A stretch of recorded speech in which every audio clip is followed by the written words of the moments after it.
ධර්මදේශනයේ සිදු කිරීම සඳහා අපගේ ගෞරවනීය ආරාධනය පිළිගෙන මෙම අවස්ථාවට වැඩමවා වදාළ කැලණිය විශ්වවිද්‍යාලයේ පාලි හා බෞද්ධ අධ්‍යයන අංශයේ කථිකාචාර්ය දර්ශනපති පූජ්‍ය සූරියවැව විජය විමල ස්වාමීන් වහන්සේ මා නැවත වරක් ඉතාමත්ම ගෞරවයෙන් යුතුව මේ අවස්ථාවට පිළිගනු ලබනවා.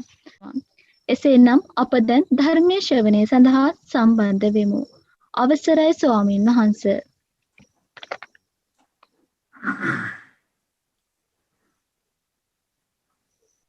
නමෝ තස් භගවතු අරහතෝ සම්මා සම්බුද්දස්ස. දයි කැලණිය විශ්වවිද්‍යාලයේ බෞද්ධ සංගමය මූලිකත්වයෙන් සිදු කරනු ලබන ධර්මදේශනා මාලාවේ විශේෂයෙන්ම විදුලකර දහම් විසුඹුව යන තේමාව යටතේ දිගහැරෙන ධර්මදේශනා මාලාවේ 5 වන ධර්මදේශනය සඳහා මාහට ආරාධනා කිරීම සම්බන්ධයෙන් පළමුවෙන්ම ඒ සිසු දරු දරියන්ට මාගේ ස්තුතිය පුද කරනවා. ඒ වගේම දැන් මේ අවස්ථාව තුලදී අපි වේලාව වැඩි වශයෙන් නොගෙන මූලික කටයුතු ආරම්භ කරලා ධර්මදේශනාව සඳහා සූදානම් වෙන්නට ඕන නිසා අපේ සාම්ප්‍රදායික ක්‍රමවේදය අනුව මුලින්ම අපට තියෙන්නේ පංචශීලයේ සමාදන් වෙන්න. ඒ සඳහා හැමදෙනාම මම හිතනවා নমස්කාරය කියන්න තුන්වරක් අනතුරුව අපි ධර්මදේශනාව ආරම්භ කිරීම සිද්ධ කරනවා.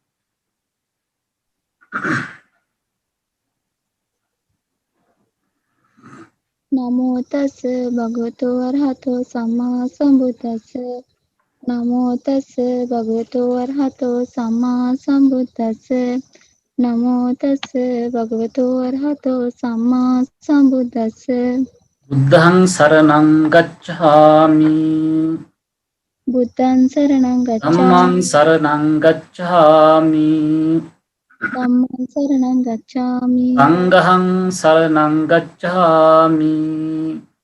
සංඝං සරණං ගච්ඡාමි. ဒ ුතියම්පි බුද්ධං සරණං ගච්ඡාමි. යම්පි බුද්ධං සරණං ගච්ඡාමි. ဒ ුතියම්පි ධම්මං සරණං ගච්ඡාමි. යම්පි ධම්මං සරණං ගච්ඡාමි. ဒ ුතියම්පි සංඝං සරණං ගච්ඡාමි. ဒုတိယံ පි සංඝං සරණං ගච්ඡාමි. තතියම්පි බුද්ධං සරණං ගච්ඡාමි.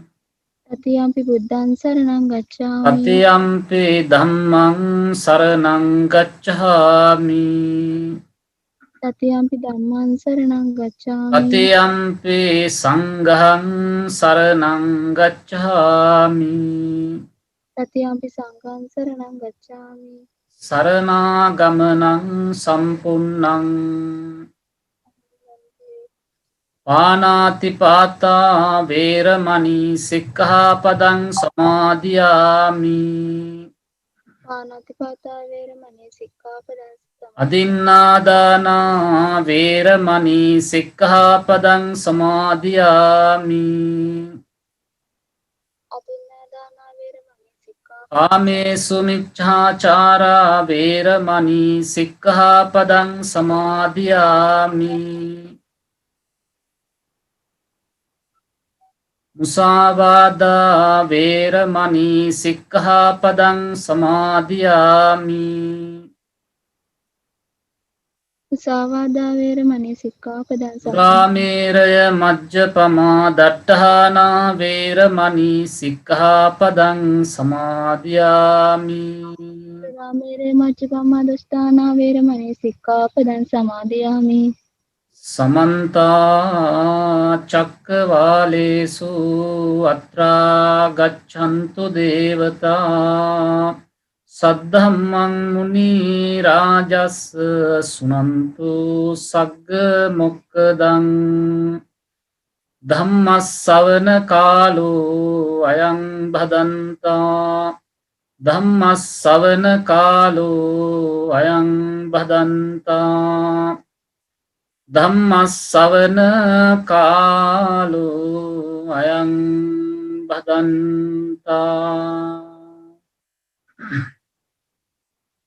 නමෝ තස් භගවතු අරහතු සම්මා සම්බුද්දස්ස නමෝ තස් භගවතු අරහතු සම්මා සම්බුද්දස්ස නමෝ තස් භගවතු අරහතු සම්මා සම්බුද්දස්ස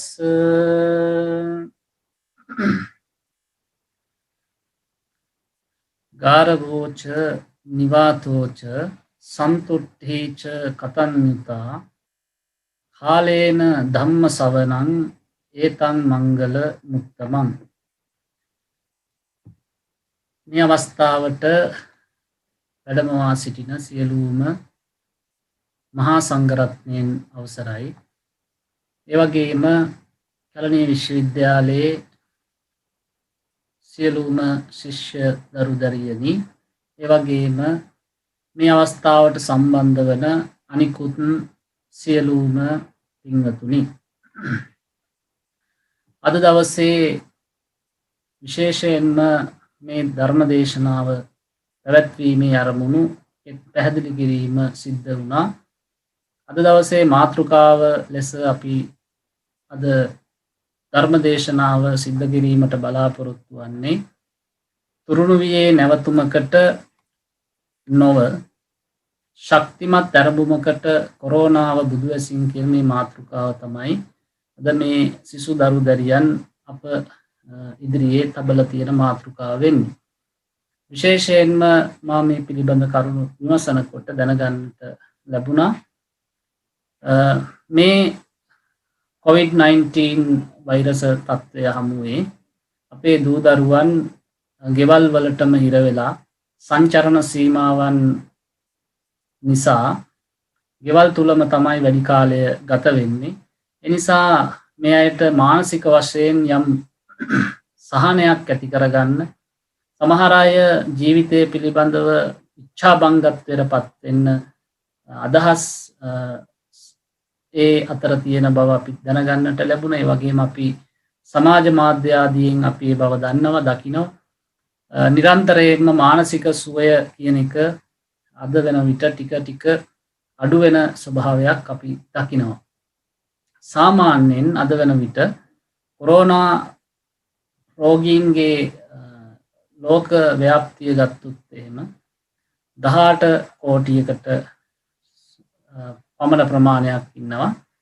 ඒ වගේම එයින් මිය පරලොව ගිය ප්‍රමාණය මේ වන විට ලක්ෂ 40කට ආසන්න වෙලා තියෙනවා. මේ දෙකම සංඛ්‍යා ලේඛනවලට ඇතුළත් වුණත් සංඛ්‍යා ලේඛනවලට ඇතුළත් කළ නොහැකි අප්‍රමාණ පිරිසක් මානසික කායික පීඩා විඳිනවා මේ වෛරස් තත්ත්වය හේතුවෙන්. ඒ නිසා අන්නේ ජීවත් වන අපේ රටේ ජීවත් වන මේ විශේෂයෙන්ම විශ්වවිද්‍යාල පද්ධතිය තුළ අධ්‍යාපනය හදාරන, ඒ වගේම පාසල් පද්ධතිය තුළ අධ්‍යාපනය හදන දරු දැරියන් ඇතුළු හැම දෙනාටම මේ තරුණ අවධිය ඉතාම වැදගත් අවධියක්. අපේ විසුද්ධි මාර්ගයේ සඳහන් වෙනවා දසක ක්‍රමයක් පිළිබඳව පුජ්‍යලයේගේ ජීවිතය අවධි 10කට බෙදලා එන් වන්නවිය කියලා වන්න දශකය නම් කරලා තියෙනවා තරුණ කාලයේ හැටියට. ඒ නිසා මේ තරුණ කාලය ඊටාම වර්ණවත් කාලයක්. වර්ණවත් දශකයක් නැත්නම් වර්ණවත් කාලයක්. මේ කාලය තුල කෙලි දෙලෙන් නැත්නම් හරි සතුටින් ජීවත් වෙන තමයි ගොඩාක් දුරට තරුණ තරුණියන් කැමති. නමුත් අද ඇති වෙලා තියෙන තත්ත්වය හමුවේ ඒ තත්ත්වය අපෙන් දුර වෙලා තියෙනවා. ඒ නිසා ඒ වැටුණු මානසිකත්වය, ඒ බිඳ වැටුණු ආකල්ප, අදහස්, ඒ වගේම තමාගේ අනාගතය පිළිබඳ අවිනිශ්චිතභාවය අද වැඩි වැඩියෙන් වර්ධනය වෙන කාලයක මේ ධර්මදේශනා ඔස්සේ බලාපොරොත්තු වෙනවා ඒ ඇත්තන්ගේ මානසිකත්වය යම්කිසි ආකාරයකට ගොඩනගන්න බුද්ධ දේශනාවන් ඇසුරින් යම් දහම් අවවාදයක් මේ හැම දිනාටම ලබා දෙන්න. මම මුලින්ම සඳහන් කළා ගාථාවක් ගාරවෝච නිවාතෝච සන්තුට්ඨීච කතඤ්ඤුතා කාලේන ධම්ම සවනං ඒතම් මංගල මුත්තමන් කියලා. මේක මංගල සූත්‍රයේ තියෙන ප්‍රසිද්ධ ගාථා පාඨයක්. මෙහි කරුණු පහක් අන්තර්ගත වෙනවා. පළවෙනි එක තමයි ගාරවෝච, ගරු සරු බව නැත්නම් ගරු කිරීම කියන එක. ගරු කළ යුත්තාට ගරු කිරීම. ඒක මංගල කාරණයක් හැටියට දක්වනවා. මංගල කාරණයක් කියලා හඳුන්වන්නේ එය කිරීමෙන්, අනුගමනය කිරීමෙන් කෙනෙකුගේ ජීවිතයට යහපතක්, අභිවෘද්ධියක් උදා වෙන වනම් අන්න ඒක මංගල කාරණයක් කියලා දක්වනවා අටුවාවේ. එතකොට මේ ගාරවෝච කියන්නේ ගරු කළ යුත්තාට ගරු කිරීම. ඒක ඒ කෙනාගේ අභිවෘද්ධියට හේතුවක්. නිවාතෝච කියන්නේ යටහත් පහත්ව ජීවත් වෙන එක, පැවතුම් සකස් කරගන්න එක. ඒ වගේම සන්තුට්ඨීච කියලා කියන්නේ අපිට ලද දෙයින් සතුටටපත් වීම. ඒ වගේම කතඤ්ඤුතා කියන්නේ කෙනෙක් උපකාරයක් කළාම ඒ උපකාරය මතකයේ තබාගෙන සිටීම කතඤ්ඤුතා කියලා කියනවා. කළ ගුණ දන්නා බව. ඊළඟට අවසාන පස්වෙනි කාරණය තමයි කාලේන ධම්ම සවනං, මේ සුදුසු කාලයේහි ධර්ම ශ්‍රවණය කිරීම කියන කාරණය. දැන් මේ කාලේන ධම්ම සවනං කියන වචනයත් එක්ක අපි දකිනවා මේ ධර්ම දේශනාවත් හඳුන්වලා තිබ්බ කාලීන ධර්ම දේශනයක් කියලා. කාලීන ධර්ම දේශනයක් කියන එකෙන් අද සමාජයේ අපි අදහස් කරන්නේ අද සමාජයට ගැලපෙන, කාලයට ගැලපෙන ධර්ම දේශනාවක් කියන එක. නමුත් මේ පසුබිම තුල කාලේන ධම්ම සවනං කියන එකට අර්ථ තුනක් අපේ අටුවාව ඉදිරිපත් කරලා තියෙනවා, දීලා තියෙනවා. ඉතින් පළවෙනි අර්ථය තමයි පින්වතුනි, කාලේන ධම්ම සවනං නාම යස්මින් කාලේ උද්දච්ච සහගතං චිත්තං හෝති. යම්කිසි අවස්ථාවක නොසන්සුන් සිතක් ඔබ තුල පැන නැගුණා නම්, ඒ වගේම කාම විතක්කාදීනම්, කාමාදී විතර්කණයන් සිටිවිලි ඇති වුණා නම්, අඤ්‍යතරේන අභිභූතං වෙනත් මොකක් හරි ද්වේෂයක් හරි වෙනත් ඒ වගේ හේතුවක් ඉදිරිපත් වුණා නම්, තස්මින් කාලේ තේසං විනෝදනත්තං ධම්ම සවන, අන්න ඒ අවස්ථාවේ ඒ ඇතිවෙච්ච මානසික තත්ත්වයන් දුරු කිරීම සඳහා ධර්ම ශ්‍රවණය කිරීම තමයි කාලේන ධම්ම සවනං කියලා හඳුන්වන්නේ කියලා පළවෙනි අර්ථකථනයක් ලබා දීලා තියෙනවා. ඒ වගේම තවත් අර්ථකථනයක් දෙනවා. දෙවෙනි අර්ථකථනය මේ කාලයේ සුදුසු කාලයේ ධර්ම ශ්‍රවණය කිරීම කියන්නේ පංචමේ දිවසේ ධම්ම සවනං කාලේන ධම්ම සවනං නාම කියලා. ඒ කියන්නේ පංචමේ දිවසේ දවස් 5කට සැරයක් මේ ධර්ම ශ්‍රවණය කරනවා නම් අන්න ඒක කාලීන ධර්ම දේශනයක් හැටියට හඳුන්වන්න පුළුවන් කියලා අටුවාව කියනවා. ඒ වගේම තුන්වෙනි කාරණය තමයි අපිච යස්මින් කාලේ කල්යාණ මිත්තේ උපසංකමිත්වා සක්කා හෝති අත්තනෝ කංකා පටිවිනෝදකං ධම්මං සෝතුං තස්මින් කාලේපි ධම්ම සවනං කාලේන ධම්ම සවනන්ති වේදිතබ්බං.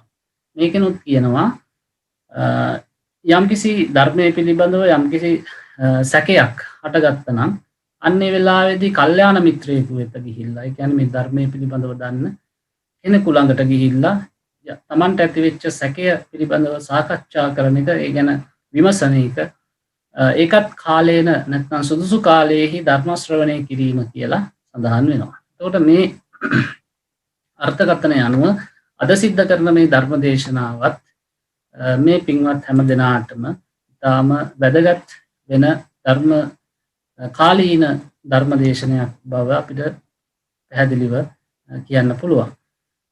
ඒ අනුව අද ධර්ම දේශනාවේ මාතෘකාව දිහා බලලා මම මේ මාතෘකාව කොටස් 3කට වෙන් කරගත්තා. මේ ඇත්තන්ට, මේ දරුවන්ට වැදගත් වෙන දෙයක් ලබා දෙන්න කියලා හිතලා. ඉස්සෙල්ලාම මම කතා කරන්න බලාපොරොත්තු වෙනවා මේ කොරෝනා වෛරස් තත්ත්වයත් එක්ක ඊට සමගාමීව බුද්ධ කාලයේ තිබුණායයි කියන අහිවාතක රෝගය පිළිබඳව. ඒ පිළිබඳ දීර්ඝ විග්‍රහයක් තියෙනවා අපේ අටුවා ග්‍රන්ථවල. ඒ අසුරින් යම් කිසි කාරණා කිහිපයක් පැහැදිලි කරන්න බලාපොරොත්තු වෙනවා. ඉන් අනතුරුව මම බලාපොරොත්තු වෙන්නේ මේ දරුවෝ මානසිකව වැටිලා ඉන්න වෙලාවේ, ඇද වැටිලා ඉන්න වෙලාවේ මේ මානසික තත්ත්වය ගොඩනගන්න අපේ බටහිර මනෝවිද්‍යාව වගේම බෞද්ධ මනෝවිද්‍යාවේ කතා කරන වැදගත් සංකල්ප කිහිපයක් බටහිරට සාපේක්ෂව බටහිර මනෝවිද්‍යාවට එහා ගිය දර්ශනයක් ගැඹුරක් සහිත බෞද්ධ ඉගැන්වීම් ධනාත්මක මනෝවිද්‍යාව කියන තේමාව යටතේ ඉදිරිපත් කරන්න. ඊළඟට තුන්වෙනියට මම කතා කරන්න බලාපොරොත්තු වෙනවා මේ කාලය තුල මේ කොරෝනා කාලය තුල මේ දරුවන්ට තමන්ගේ මේ මානසික තත්ත්වය සකස් කරගන්න වැදගත් වෙන චිකිත්සාමය වැදගත්කමක් තියෙන බෞද්ධ ග්‍රන්ථ චිකිත්සාව පිළිබඳව අවබෝධයක් ඇති කරලා ඒ බෞද්ධ ග්‍රන්ථ චිකිත්සාවේ බටහිර නැත්නම් අපි කියනවා බිබ්ලියෝ තෙරපි කියලා බටහිර මේ පිළිබඳව බෞද්ධ ග්‍රන්ථ චිකිත්සාව පිළිබඳව අදහස් තුලින් මේ කාලය තුල ගත කරන්නට සුදුසු වෙන ග්‍රන්ථ කිහිපයක් පිළිබඳව පැහැදිලි කරලා ඒ තුලින් මානසික සුවය උදා කර ගැනීමට යම් අවස්ථාවක් සහනයක් සලසන්න. පළවෙනියටම මේ කොරෝනා වෛරස් තත්ත්වය ගැන අපි අවධානය යොමු කරනකොට විශේෂයෙන්ම බරණැස අපි දන්නවා බරණැස් නුවර කියන්නේ අපි අහලා තියෙනවා අපේ අටුවාවේ තියෙනවා රතන සූත්‍රයේ අටුවාව කියවනකොට මේ අය දකිනවා බරණැස තමයි මේ මූලාරම් සමාවෙන්න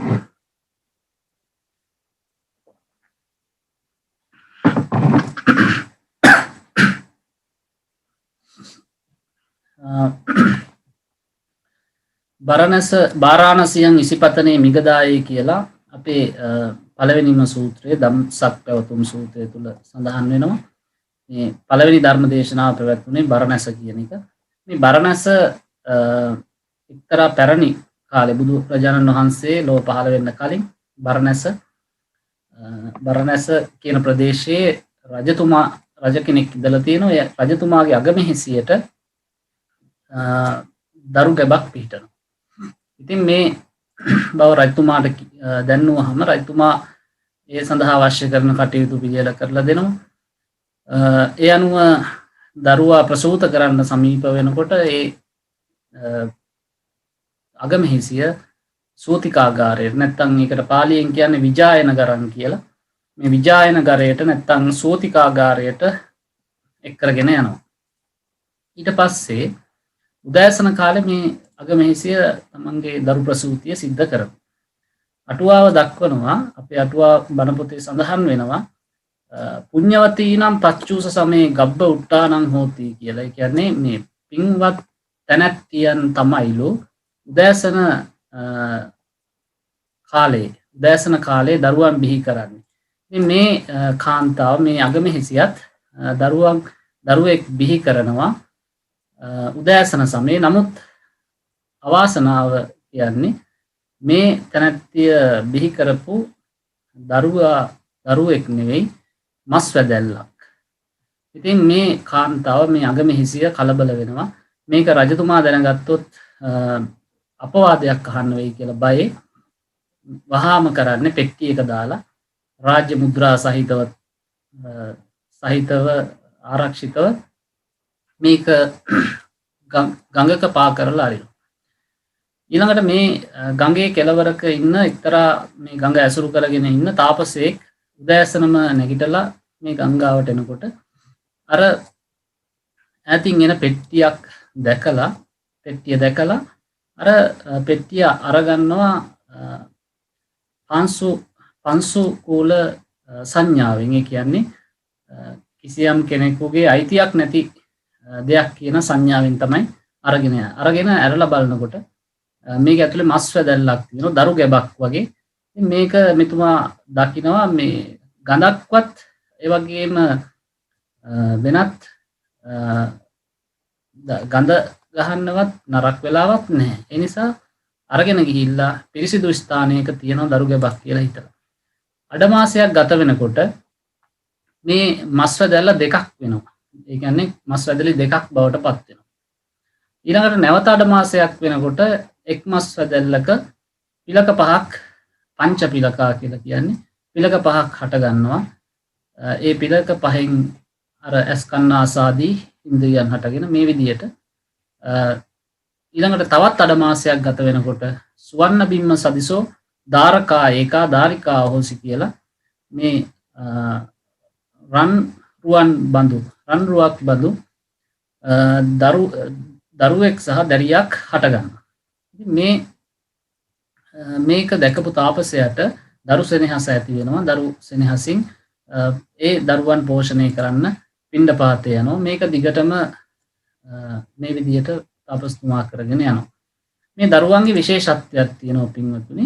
විශේෂත්වය තමයි හම ගත්තහම ඊටාම පිරිසිදුයි.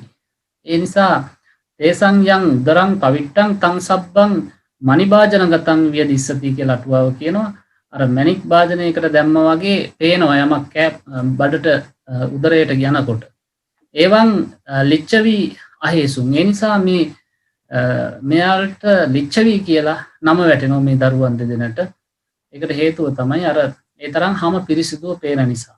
අර මේ නිච්ඡවිතාය වා ඒ කියන්නේ සමෙන් තොර වුණු නිසා සහ ලීනච්ඡවිතායවා ඒ කියන්නේ අප්‍රකට හැමක් තියෙන නිසා ලිච්ඡවීති පඤ්ඤායින්සු කියලා අටුවාව කියනවා. ඒ කියන්නේ ලිච්ඡවි කියන නම වැටෙන්නේ අන්න ඒ විදිහට.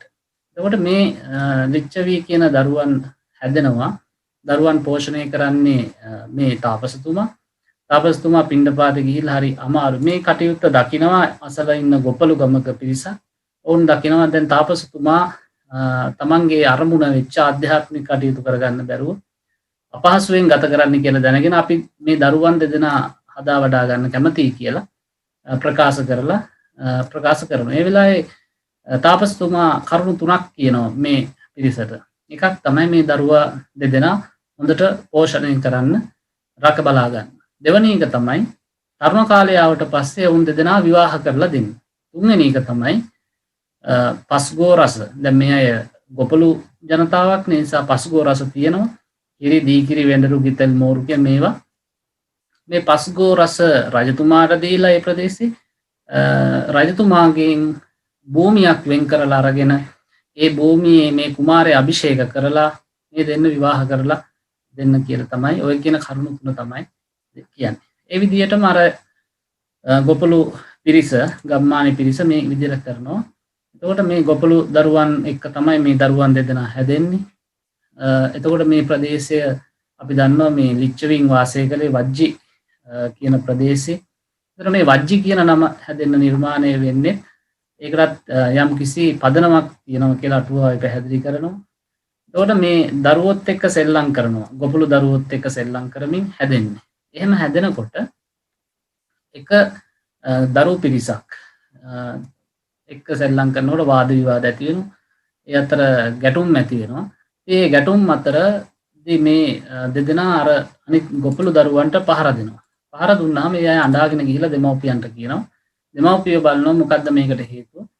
මේ ගොපලු දරුවන්ගේ දෙමව්පියෝ කරුණු විමසනකොට දැනගන්නවා මේ අර තාපසතුමා පෝෂණය කරපු දරුවන් දෙදෙනා තමයි ගහන්නේ කියලා. ඒ නිසා මේ අයගෙන් දුරු වෙන්න ඕන කියලා ඔවුන් ඉවත් කරනවා ආශ්‍රයෙන්. ඒ නිසා වජ්ජි කියන වර්ජනය කිරීම නැත්නම් ඉවත් කිරීම දුරු කිරීම කියන එක. ඒ නිසා ඔවුන් වාසය කරපු ප්‍රදේශයේ වජ්ජි කියලා නැත්නම් දුරු කළපු ප්‍රදේශය කියන නම ඒ සඳහා යෙදෙනවා.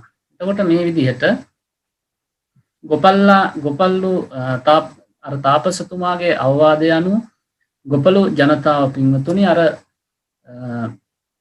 රජතුමාට පස්ගෝ රස දීලා ඒ ප්‍රදේශයේ තියෝජන සතන් පරිමාණයන යොදුන් 300ක් පමණ ප්‍රමාණයක් මිලට මේ රජතුමාගෙන් අරගෙන ඒකේ නගරයක් කරලා ඒ නගරේ මේ කුමාරයා රජ කරවලා අර කුමාරිය මෙයාට විවාහ කරලා දෙනවා. ඉතින් මේ විදියට ගත කරනකොට මේ දෙපළ 16 වතාවක් ගැබ්බර වෙනවා. ඒ කාන්තාව ඒ 16 වතාවේම පිරිමි ළමයා සහ ගැහැණු ළමයා බැගින් දරුවන් ලබනවා. ඒ අනුව 32ක් දරුවන් ලබනවා. මේ විදියට ටික ටික මේ ප්‍රදේශය විශාල වෙනවා. එතකොට මේ අයට අවශ්‍ය වෙනවා ඒ දරුවන්ට අවශ්‍ය කරන ඒ පාලනය ලබා දෙන්න විවිධ ආදී වශයෙන්. එතකොට මේ විදිහට මේ නගරය පුළුල් කිරීම සිද්ධ වෙනවා. ඒ පුළුල් කිරීමේ ප්‍රතිඵලයක් විදිහට වේසාලී නැත්නම් විශාලා කියන නම විශාලී කතත්තා වේසාලිත්වේව නාමං ජාතං කියලා අටුවාවේ කියන්නේ. එතකොට අර විශාලත්වයට පත් කිරීම නිසා තමයි මේ විශාලා නුවර කියන නම ඒට යෙදෙන්නේ. එතකොට බුද්ධ කාලය වෙනකොට බුදුහාමුදුරුවෝ ජීවමාන කාලය වෙන විට එහි රජවරු 7707ක් හිටිය කියලා අටුවාවේ සඳහන් වෙනවා. එතකොට ඊටාම හොඳ ආහාර පාන සියලුම දේවල් වලින් ආඩ්‍ය ප්‍රදේශයක් විදිහට තමයි සඳහන් වෙන්නේ. පස්සේ සාපරේන සමේන දුබික්කා දුර්භීක්ෂයක් හට ගන්නවා පින්වතුනි. ඒ විතරක් නෙවෙයි ඒකට හේතු වෙනවා දුබ්බුට්ටිකා. උට්ටි කියන්නේ වර්ෂාව. මේ වර්ෂාව දුලබ වීම නිසා තමයි දුබ්බුට්ටිකා දුස්සස්සා සස්ස කියලා කියන්නේ ආහාර පාන නැත්තම් අපි කියනවා අපි භෝග අස්වැන්න. එතකොට මේ අස්වැන්න අඩු වෙනවා මේ වර්ෂාව නැති නිසා. ඒ නිසා දුර්භීක්ෂය හට ගන්නවා. ඊළඟට මේකේ ප්‍රතිඵලයක් විදියට පටමන් දුග්ගගත මනුස්සා මරන්ති. පළවෙනියටම මේ දුප්පත් මිනිස්සු තමයි මැරෙන්නේ. දැන් අද වුණත් අපි දකින්නේ ඉන්දියාවේ ඉස්සෙල්ලම මැරෙන්නේ වැඩිපුරම දුප්පත් මිනිස්සු නගර ඔය ගෙවල් ආශ්‍රිතව හිටපු. ඒ හේතුව තමයි අර අනිත් අයට වගේ මුදල් නැහැ ආහාර පාන ගොඩ ගහගෙන ජීවත් වෙන විදිහක් නේ. ඒ නිසා විශේෂයෙන්ම මේ දුර්භීක්ෂවලදී ඉස්සෙල්ලාම මැරෙන්නේ දුප්පත් මිනිස්සු. ඉතින් මේ මරණයට පත් වුණා. දුප්පත් මිනිස්සු මරණයට පත් වෙනකොට ඒ අයව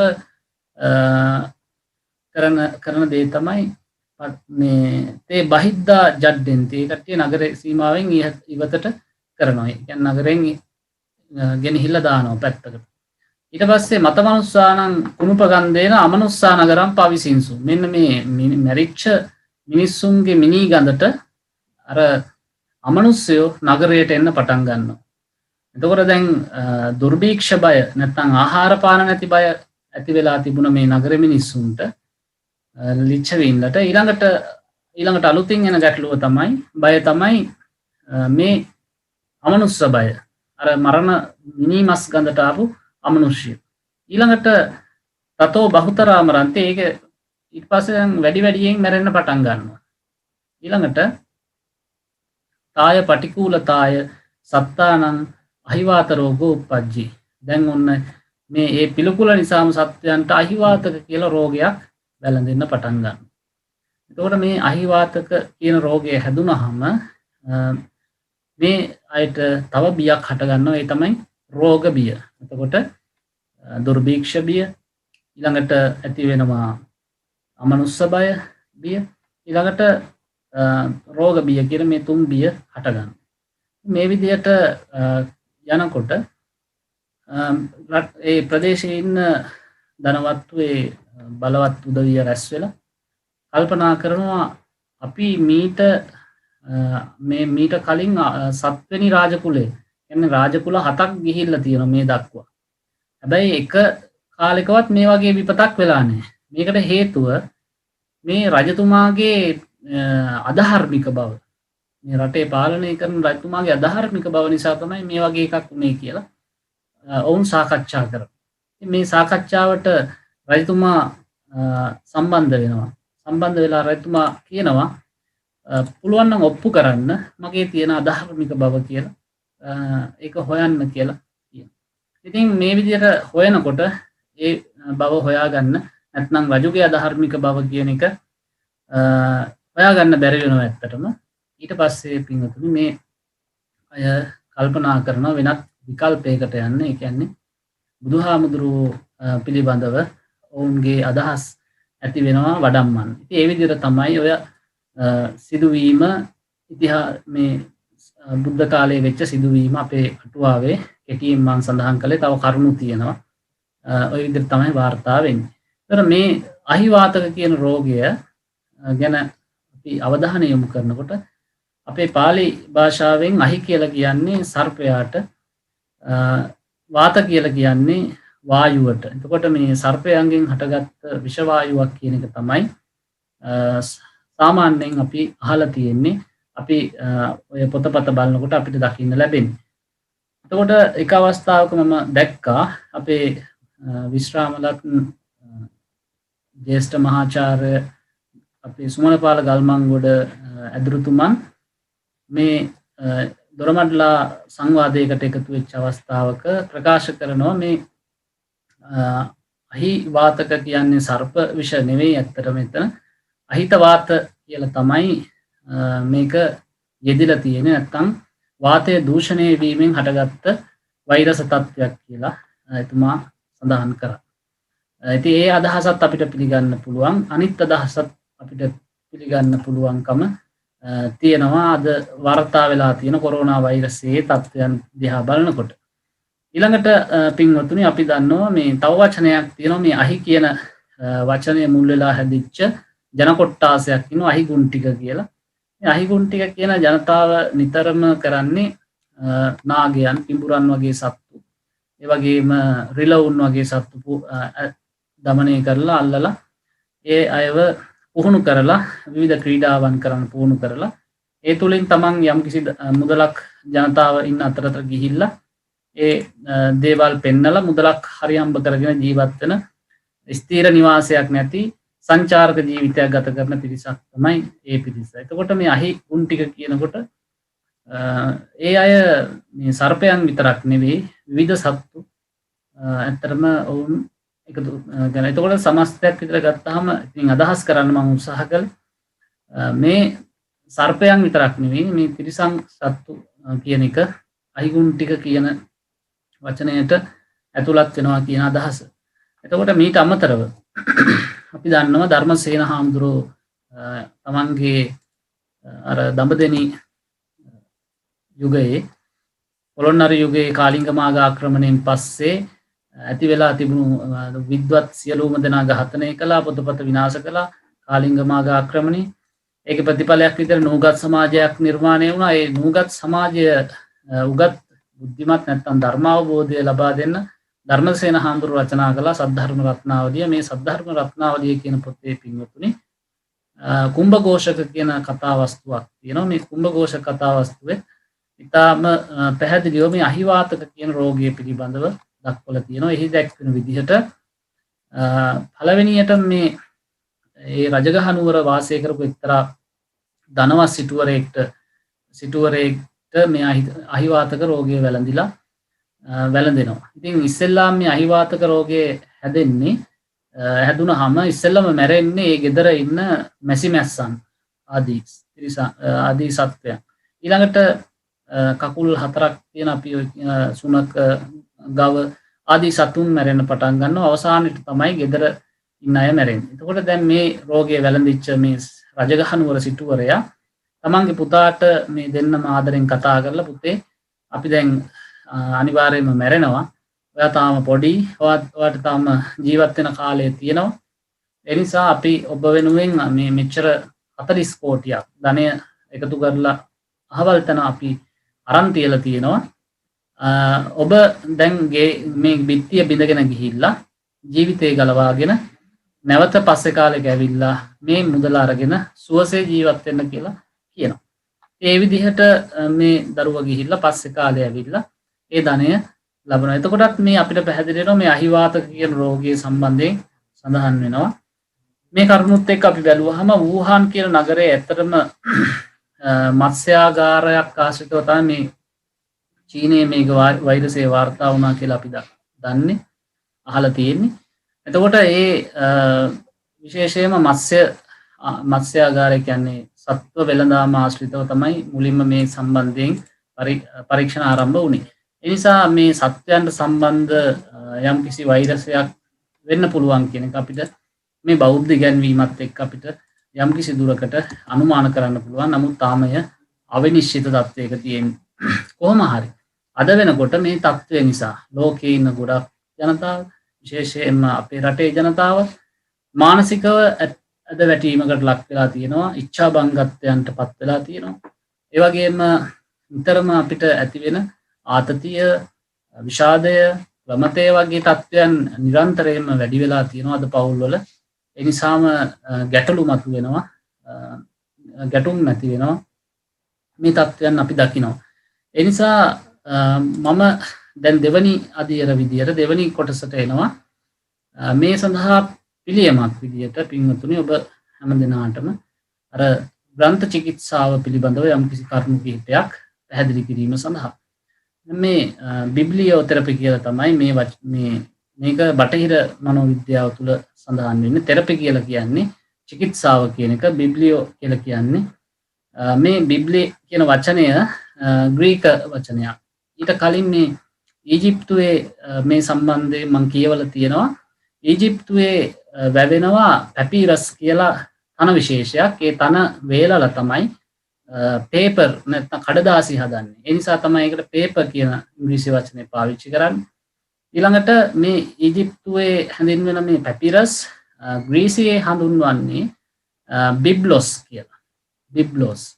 එතකොට මේ බිබ්ලොස් කියන නමින් හඳුන්වපු තන විශේෂයේ වේලලා හදන කඩදාසි වලින් ග්‍රන්ථ තැනුවා. ඒවා බිබ්ලියා කියන ග්‍රීක නමින් හඳුන්වනවා. ඒ නමින්ම තමයි අර බයිබලය කියන එක නිර්මාණය වෙන්නේ ඒ පදනම ඇතුව.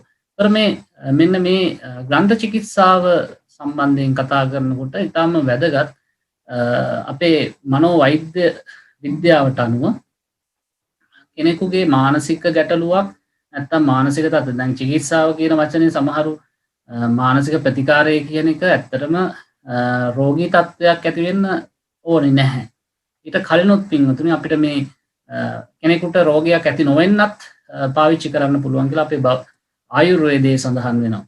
ඒ නිසා මේ චිකිත්සා කියන ග්‍රන්ථ චිකිත්සාව නැත්තම් අපිට පොතක් යම්කිසි මේ වෛද්‍ය විද්‍යාත්මකව තහවුරු කරගෙන තියෙනවා. මානසික වශයෙන් කෙනෙකුට ඇතිවෙච්ච යම් ආතතික තත්ත්වයන්, විෂාදය, අපි කතා කරන ප්‍රමතය, ආතතිය මේ වගේ තත්ත්වයන් වගේම විශේෂයෙන්ම වෙනත් ඊට වඩා දරුණු මානසික තත්ත්වයන් උනත් සුවපත් කිරීම සඳහා මේ ග්‍රන්ථ චිකිත්සාව හොඳයි කියලා නැත්තම් පාවිච්චි කරන්න පුළුවන් කියලා බටහිර විද්‍යාත්මක තහවුරු කරලා තියෙනවා. එතකොට මේකේ වටිනාකම කොච්චරද කියනවනම් ඇත්තටම ඔය ග්‍රීසියේ මම කියවලා තියෙනවා එක්තරා පොතක ග්‍රීසියේ තෙබේස් කියන පැරණි නගරයේ පුස්තකාලයට යන තැන දොරටුවේ ඉහළ උඩ පුවරුවක සඳහන් කරලා තිබිලා තියෙනවා the healing place of the soul කියලා. ඒ කියන්නේ මේ ආත්මය සුවපත් කරන ස්ථානය කියලා තමයි ඒ පුස්තකාලයට යන තැන දොරටුවේ ඉහළ සඳහන් කරලා තියෙන. එකකින් අදහස් වෙන්නේ මේ ග්‍රන්ථ කියවීමෙන් මානසික සුවයක් කෙනෙකුට ලබන්න පුළුවන් කියන එක පින්වතුනි. ඊළඟට ඒ වගේම මේ සම්බන්ධයෙන් ප්‍රසිද්ධ සහ පර්යේෂණ කරපු විද්‍යාත්මක පර්යේෂණ කරපු දෙන්නෙක් පිළිබඳව සඳහන් වෙනවා. ගිල්ඩා කැට්ස් සහ ජෝන් ඒ වොට් කියන විද්වතුන් දෙදෙනා. මේ දෙදෙනා තමයි විද්‍යාත්මකව මේ තොරතුරු එලි කරන්නේ. හැබැයි අපිට ඒ පිළිබඳ නෙවෙයි අපේ අවධානය යොමු වෙන්නේ. මෙතෙන්දී අපි අවධානය යොමු කරන්නේ ඇත්තටම අපේ බුද්ධඝෝෂ හාමුදුරුවෝ ක්‍රිස්තු වර්ෂ 5 වෙනි සියවස ඉන්දියාවේ ඉඳලා ඇවිල්ලා උන්වහන්සේ ලියපු එකම කෘතිය හැටියට අපිට පිළිගන්න පුළුවන් වෙන්නේ විසුද්ධි මාර්ගය කියන බණ පොත. උන්වහන්සේ අනිත් ග්‍රන්ථ අටුවා ග්‍රන්ථ සංස්කරණයක් පරිවර්තනයක් කළා කියලා තමයි විද්වත්තු පිළිගන්නේ. කොහොම හරි මේ විසුද්ධි මාර්ගය කියන පොතේ උන්වහන්සේ පැහැදිලි කරනවා මේ කෙනෙකුගේ මානසික තත්ත්වයන් මානසික වශයෙන් කෙනෙකු ඇද වැටුනහම මානසික වශයෙන් කෙනෙකු දුර්වල වුණාම සහ අපි කියමු යම්කිසි චිත්ත වේගයක් කෝපය වැනි චිත්ත වේගයක් පත් වුණු කෙනෙකුට කියවන්න සුදුසු ජාතක කතා ලිස්ට් එකක් ඉදිරිපත් කළා තියෙනවා උන්වහන්සේ. ඒ තමයි මහා සීලව ජාතකය, ශාන්තිවාදී, චුල්ල ධර්මපාල, චද්දන්ත, මහා කපි, බූරිදත්ත, චම්පෙයි, සංකපාල සහ මාතුපෝසක. මෙන්න මේ වගේ ජාතක කතා කියවද්දී ඒ කෙනාට කෝපය කියන මනෝභාවය දුරු කරගන්න පුළුවන් කියලා උන්වහන්සේ පැහැදිලි කරලා තියෙනවා. උදාහරණයකට අපි එකක් ගත්තොත් ශාන්තිවාදී ජාතකය මේ අත්ව අහලා ඇති.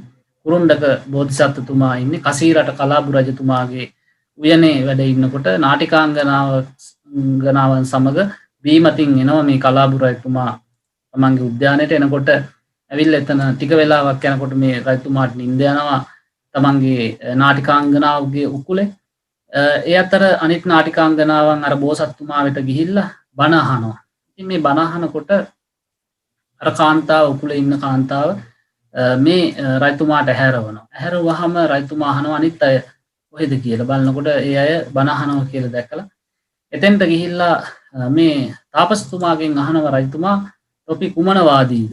මේ ඔබ මොනවාදීද කියලා අහනවා සැරපරුෂ විදිය. බෝසත්තුමා බෝසත්තුමා උත්තර දෙනවා. කුරුණ්ඩක බෝසත්තුමා උත්තර දෙනවා මම ශාන්තිවාදී කියලා. එතකොට මේකේ අර්ථය තේරෙන්නේ නැහැ රජතුමාට. රජතුමා අහනවා මොකද්ද මේකේ තේරුම කියලා. එතකොට බෝසත්තුමා ප්‍රකාශ කරනවා මෛත්‍රී කරන සහ නොකරන සියලු දෙනාට කරුණාව දක්වන නිසා තමයි ශාන්තිවාදී කියලා මම හඳුන්වන්නේ කියලා. ඉතින් මේකෙන් රජතුමා කිපෙනවා. ඒ නිසා රජතුමා බලනවා ඔබගේ ශාන්තිය අපි මේ පරීක්ෂා කරන්න කියලා වදකයට එන්න කියලා අතක් පයක් කපලා මේ විදිහට අතපය ඊළඟට නාසය කන ආදී සියලුම ඉන්ද්‍රියන් කපලා අහනවා දැන් ශාන්තිය මොකද කොහෙද තියෙන්නේ කියලා අහනවා. ඒ වෙලාවේ කියනවා ඔබ අතපය කැපුවට මගේ ශාන්තිය නැති වෙන්නේ නැහැ මගේ ශාන්තිය තියෙන්නේ මගේ හදවතේ කියලා. ලයේ කියලා. ඒ වෙලාවේ අන්න ඒ රජතුමා මොකද කරන්නේ පයින් මේ පපුවට ගහලා යන්න යනවා. එතකොට ඒ වෙලාවේ මේ තාපසතුමා ලේ ගැලීමෙන් මරණයටපත් වෙනවා. ඒ වෙලාවේ තාපසතුමා කරනවා ඉතා සංවේදී ප්‍රකාශයක්. ඒ සංවේදී ප්‍රකාශය අහන් ඉන්න ඕනම කෙනෙකුට හිතට දැනෙන පුදුම සංවේදී බවක් තියෙනවා. ඒක මෙහෙම සඳහන් වෙන්නේ යෝමේ හත්තේච පාදේච කන්නනාසංච චේදයි චිරංජීවතුසෝ රාජා නහි පුජ්ජන්ති මාදිසා. යමෙකු මාගේ අත්පා කන් නාසාදී ආදිය සින්දේද ඒ රජතුමා බොහෝ කල් ජීවත් වේවා. මා වැන්නෝ නොකිපෙති කියලා එතුමා සඳහන් කරමින් තමයි මරණයටපත් වෙන්නේ. ඉතින් මේ අපේ මේ මීට දශක වර්ෂ කීපයකට පෙර මිය ගිය අපේ ප්‍රසිද්ධ මනෝවෛද්‍යවරයෙක් හිටියා ඩී.වී.ජේ. හරිස්චන්ද්‍ර මැතිතුමා. එතුමා රචනා කරලා තියෙන පින්වතුනි ඉතා විශිෂ්ට කෘතියක්. ඒ පොතේ නම Psychiatric Aspect of ජාතක ස්ටෝරීස් කියලා. අන්නේ පොතේදී එතුමා පැහැදිලි කරනවා පින්වතුනි මේ ජාතක කතාවේ අර බටහිර මනෝවිද්‍යාඥයෝ විද්‍යාත්මකව තහවුරු කරපු ලක්ෂණ සියල්ලම අන්තර්ගතයි කියලා. ඒ ප්‍රධාන ඒ බටහිර මනෝවිද්‍යාඥයෝ අන්තර්ගත කරපු කාරණා කිහිපයක් තියෙනවා. ඒ අතරින් මම කිහිපයක් කියන්නම්. තදාත්මීකරණය කියලා එතුමා සඳහන් කරනවා අයිඩෙන්ටිෆිකේෂන් කියලා. ඒ කියන්නේ මේ කතාව කියවගෙන යනකොට ඒ අපි හැමතිස්සෙම ජාතක කතාවක් නෙවෙයි චිත්‍රපටියක් හරි වෙනත් කතාවක් හරි අපි බලනකොට අපි හැමතිස්සෙම කරන්නේ ඒ හොඳ චරිතයට අපි ඒකට නම්‍යශීලීත්වයක් දක්වනවා. ඒක හඳුනා ගන්න උත්සාහ කරනවා. හොඳ කෙනා නරක කෙනා. එතකොට ඒ හරහා ද්‍රවීකරණය නැත්තම් ඒකත් අපි කියන්නේ හොඳ නරක වෙන් කරනවා. දෙකට වෙන් කරනවා. පළු දෙකක්. කළු සුදු වශයෙන් චරිත වෙන් කරන්න උත්සාහ කරනවා. ඒකට කියනවා දෙපළු කිරීම. ස්ප්ලිටිං. ඊට පස්සේ ඒ චරිතවල තියෙන ලක්ෂණ ආරෝපණය කරනවා ඒ පුජ්‍යලයන්ට.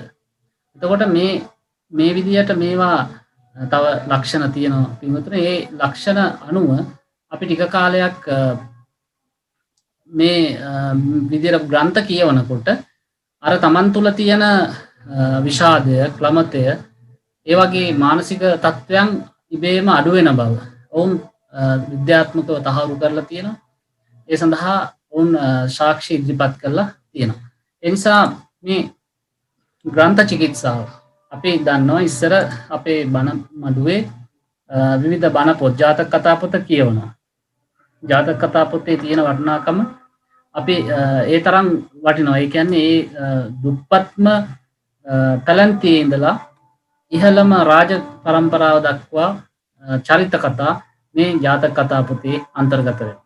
ඉතින් මාර්ටින් වික්‍රමසිංහ මැතිතුමා සඳහන් කරන විශ්ව සාහිත්‍යයේ ඉහළම කෘතියක් තමයි මේ ජාතක කතා පොත. නිසා මේ කාලය තුල මේ ගත කරන කාලය තුල පුළුවන් නම් මේ ජාතක කතා පොතෙන් ජාතක කතාව බැගින් දවස් දෙකකට සැරයක්වත් කියවන්න හිමීට කාලය අරගෙන එකපාරට එක උස්මට කියවලා ඉවර කරන්න අවශ්‍ය නැහැ.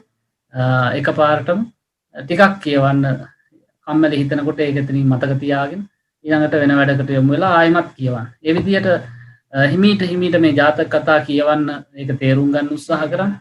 හරි වටිනා මානසික සුවයක් ඔබට උරුම කරගන්න පුළුවන් වේවි. ඒක විද්‍යාත්මකව තහවුරු කරගත්ත සාධකයක්. ඒ වගේම දැන් මේ විදිහට අපි ගත්තාම අපි දන්නවා තව දැනුම පෝෂණය වෙච්ච කෙනෙකුට පුළුවන් සූත්‍ර අධ්‍යයනය කරන්න බණ පොත් අපි කියන්නේ සූත්‍ර ධර්ම බුදුහාමුදුරු දේශනා කරපු එදින්ම පාලි භාෂාවෙන් තියෙන ඒ වගේම සිංහල පරිවර්තනයේ තියෙන ඒ වගේ පොතපත වලට යොමු වෙලා ඒවත් කියවන්න උත්සාහ කරන්න. ඒ වගේම නවකතා විශිෂ්ට නවකතා කෙටි කතා ඒ වගේම හොඳ චිත්‍රපට තෝරාගෙන නැරඹීම ඒ වගේ දේවල් මේ මානසික සුවය ඇති කර ගැනීමට මේ කාලය තුල ඉතාම වැදගත් වෙනවා. ඊළඟට දෙවැනි මාතෘකාවට මම එනවා තුන්වෙනි එකට. ඒ තමයි ධනාත්මක මනෝවිද්‍යාව බටහිර මේක හඳුන්වා දෙන්නේ. අතරම මේ මාර්ටින් සෙලිග්මන් කියන මනෝවිද්‍යාඥයා 19 වෙනි සියවසේ එතුමා පොත් දෙකක් රචනා කරනවා Learn Optimism and Authentic Happiness කියන පොත් දෙක. ඒ දෙකේදී එතුමා මේ පිළිබඳ ධනාත්මක මනෝවිද්‍යාව පිළිබඳ තොරතුරු ලෝකයට හෙළිදරව් කරනවා. එතකොට මේ ධනාත්මක මනෝවිද්‍යාව කියලා කියන්නේ ඉන්වතුනි අපි යම්කිසි දුෂ්කර ස්ථානයක නැත්නම් ජීවිතේ අපිට මුහුණ පාන ගැටලු තියෙනවා. විවිධ අසුභවාදී වගේම අසුභවාදී දේවල් තියෙනවා. ඒ අසුභවාදී දේවල් දැන් අද පවතින තත්ත්වය උඩ අපි ජීවත් වෙන හැමතිස්සෙම අසුභවාදී තත්ත්වයක අපි ජීවත් වෙන්නේ. එතකොට ඍණාත්මක සිතුවිලි තමයි අපිට හැමතිස්සෙම එන්නේ. pessimistic කියලා හඳුන්වන. එතකොට මේ සිතුවිලි ආපුවාම අපි දිගින් දිගටම ඇති වෙනකොට මේ ඍණාත්මක අසුභවාදී සිතුවිලි එනකොට අපේ සිත දුර්වල වෙලා ඉබේම ඔය විෂාදය, ડિප්‍රෙෂන් වගේ තත්ත්වයන් වලට අපි ගොදුරු වෙනවා. ඉතින් මේවා දිගින් දිගටම යනකොට අපේ මනෝවිද්‍යාව තුල අන්තර්ගත වෙනවා. කෙනෙක් සියදිවි හානි කර ගැනීම දක්වා යන්න පුළුවන්. ඒ නිසා මේ ධනාත්මක මනෝවිද්‍යාව හඳුන්වා දෙන සෙලිග්මන් ප්‍රකාශ කරනවා අසුභවාදී ඍණාත්මක සිතුවිලි. අසුභවාදී ඍණාත්මක සිතුවිලි වෙනුවට අපිට ජීවත් වෙන්න ඒ පරිසරය තුල තියෙන එකක් හරි සුභවාදී එකක්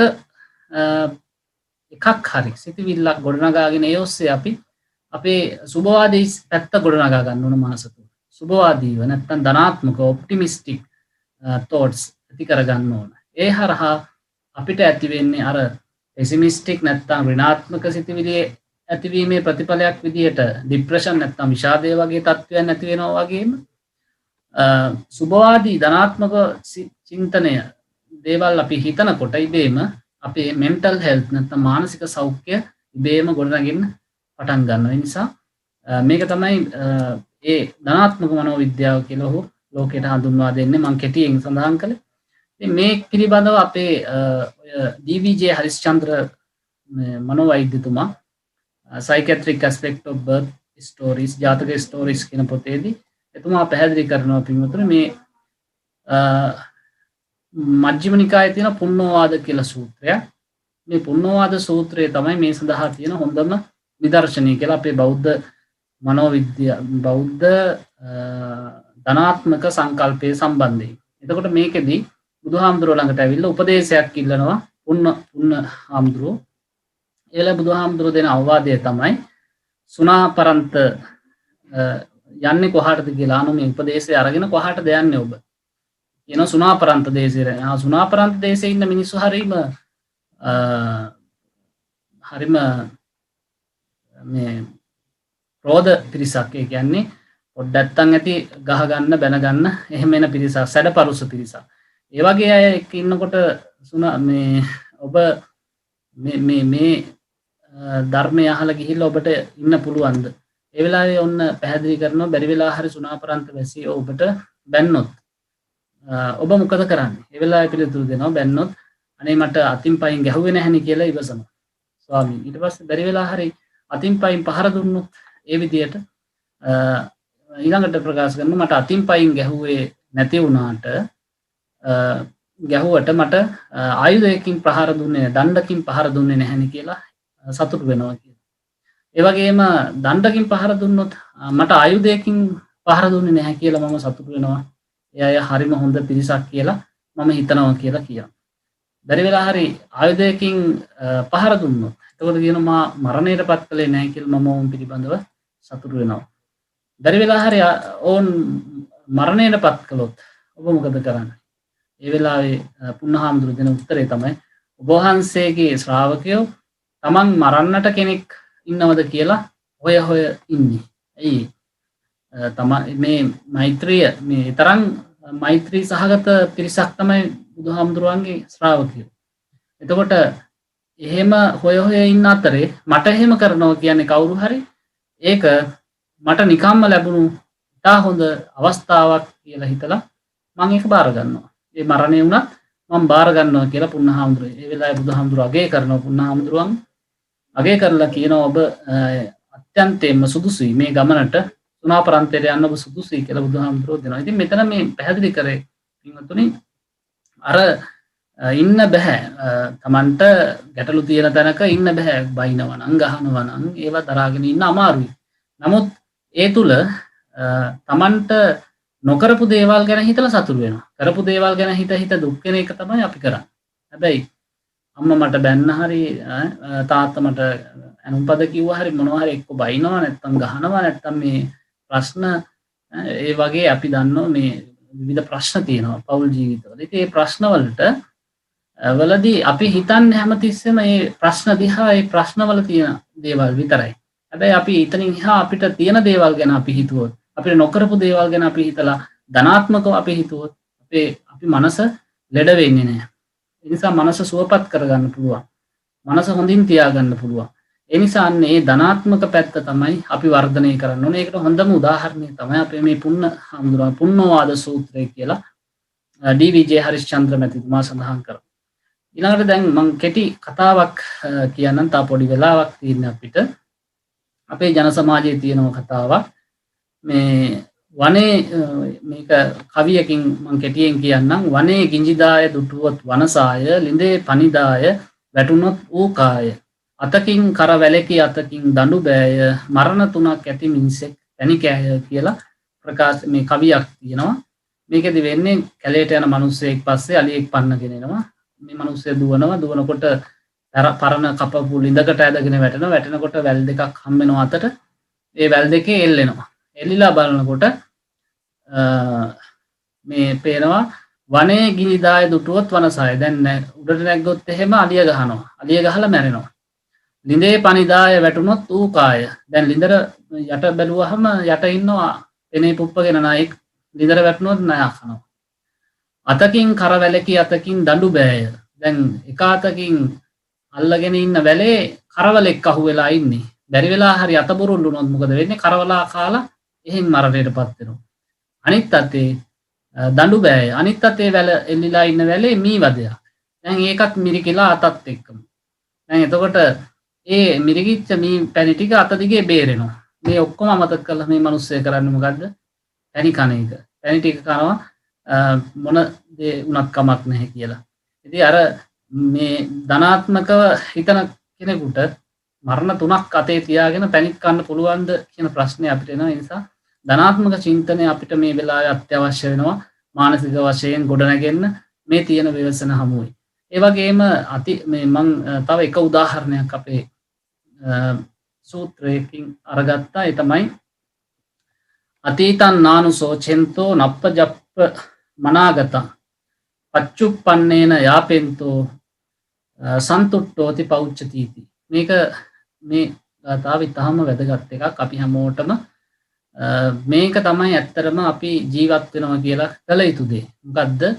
අතීතං නානුසෝ චෙන්තෝ. දැන් අපි හැමතිස්සෙම කරන්නේ පහුගිය දේවල් ගැන හිතලා දුක් වෙන එකනේ.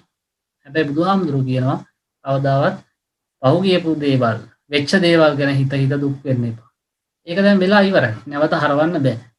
එහෙනම් ඒකෙන් ප්‍රතිඵලයක් නෑ, ඒක වැඩක් නෑ. ඒ නිසා ඒක කරන්න එපා. අතීතං නානු සෝචෙන්ති. නප්ප ජප්ප මනාගතං. තාම මේ උදා නොවුණු අනාගතේ ගැන හිත බලාපොරොත්තු පොදි බැඳගෙන හූල්ල ජීවත් වෙන්නත් එපා. ඒකත් මේ අසාර්ථකයි. ඒ කියන්නේ තාම අනාගතේ උදා වෙලා නැහැ. නමුත් අනාගතේ සැලසුම් කරන්න එපා කියන එක නෙවෙයි.